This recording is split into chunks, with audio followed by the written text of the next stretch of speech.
Anak, tama na yan, mag-fix na. Palo kita ngayon. May makulit bang bata sa bahay nyo? Kailangan nyo lang ng galon. Alam niyo ba kung bakit?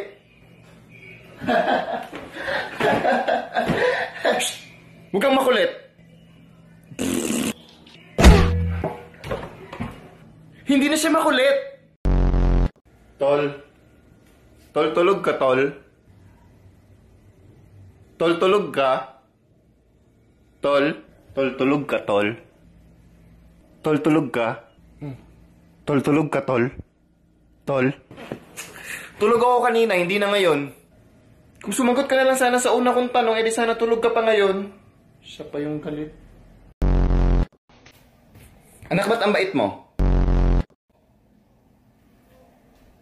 Gumawa ka ng kalokohan doon. Gumawa ka ng kalokohan. Puro ka lang aral. Kanina ka pa nag-aaral. Hindi ako sanay na matinok ka. Mag-cellphone ka doon. Makulit pa rin ba yung bata sa bahay nyo? Kailangan nyo lang ng upuan. Alam nyo ba kung bakit? Ano? Huwag kang makulit. Hindi na nga ako makulit. Behave na ako. Wala na akong ginagawa. Hindi na siya makulit.